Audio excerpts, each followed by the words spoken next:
And I think in order to make this journey, we're going to have to, at least temporarily, replace our urgent desire and demand for relief, to feel relief that we all have, in a moment of activation, to get out of our bodies, to get away from the vulnerability, some relief from the tenderness, the achiness, the emptiness, the not knowing,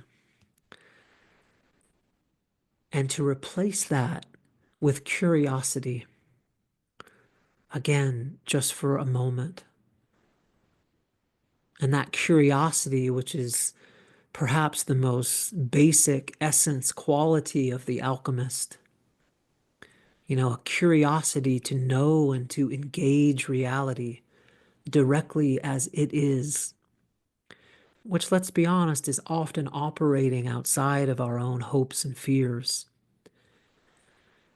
But that curiosity and the cultivation of that curiosity, arises out of a real love or a real devotion to reality itself and to know its mysteries, that longing that's been placed within us to know reality directly. And instead of, turning away from our embodied vulnerability, or on the other hand, sort of fusing with it and drowning in it, and then sort of having to act it out unconsciously, we pause, we slow down, we feel our feet on the earth, we sense the aliveness in our hands as they're resting in our laps, the aliveness of the muscles in our legs. We take a few deep breaths and we bring that curious, compassionate presence into exactly what it is that we're experiencing in our bodies without any interpretation or commentary, at least to start. It's a lot to ask.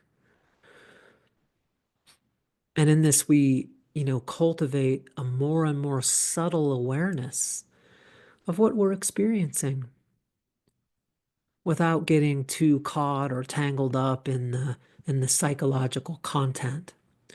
At least for a few moments, we make contact with our bodies, with our feelings, and as well as with the figures of soul who have been carrying all of this experience on our behalf for all these years, that unlived experience. And then from that embodied ground, once the fire has cooled a bit, we can then bring the mind back in, of course, and reflect upon our experience. We can make sense of it and we can explore and unpack its deeper meaning. And in this, we cultivate that devotion or that fidelity to the soul. And this is the alchemical way, a love of reality, a devotion to the self and to its manifestations, the sweet ones as well as the wrathful ones, and to the way that the soul is always communicating to us through our dreams, through the ways we get triggered in our relationships, through unexplainable symptoms in our bodies, through synchronicities, through images and phrases that seem to come out of nowhere, through strange and evocative moods that we find ourselves in, and also through moments of simple joy and being, unity, union, that often go unrecognized in my experience, due to all the busyness and really the spin of the collective, which is one of disembodiment. Because those experiences of union, of unity, of just being are embodied experiences.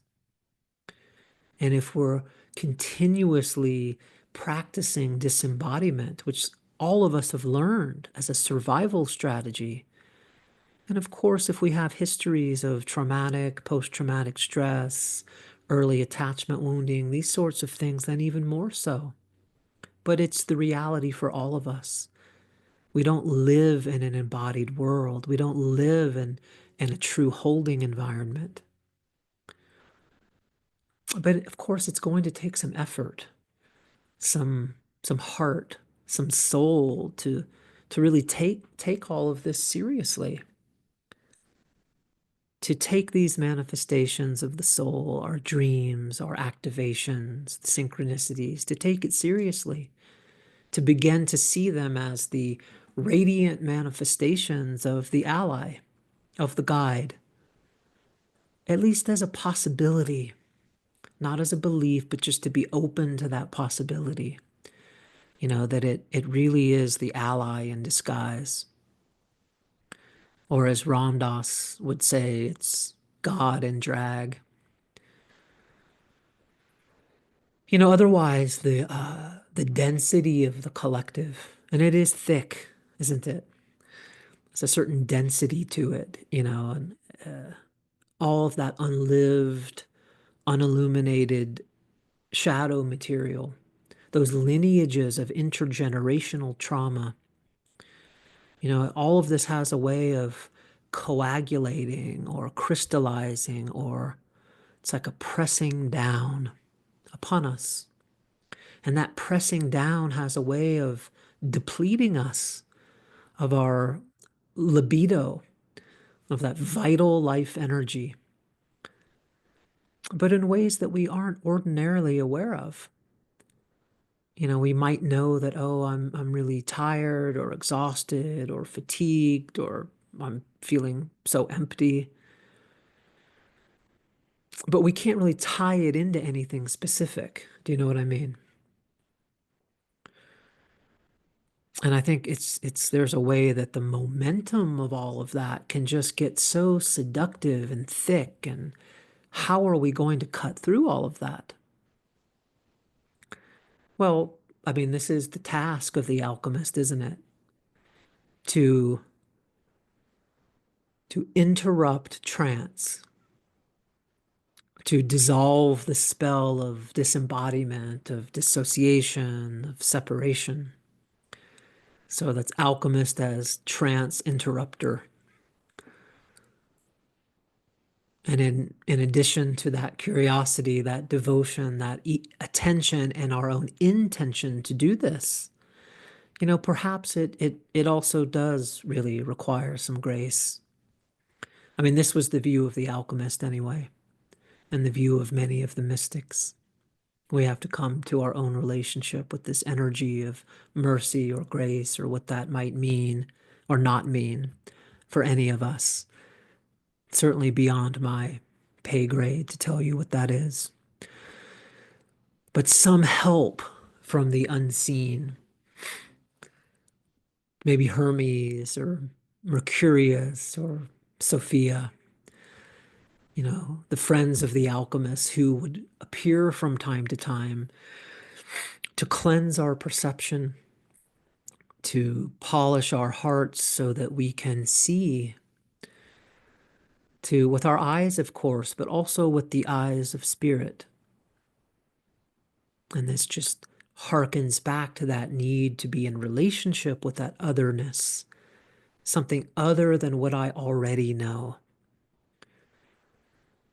And if we don't take the time to really slow down, to pause, to reflect, to turn inward, to really slow down and to interrupt that momentum, the trance, and really reattune to what it is that we're feeling, to the life of our senses, to the images, the intuitions, the synchronicities that psyche is sending to us. That there's a way that sort of just being continually and habitually sort of plugged into the matrix can generate a real soul level sort of exhaustion, a deep layer of tiredness and disconnection with life, and a feeling that a real deep sense, a deep feeling in that something's missing, a real felt sense that in some way our life has lost its meaning.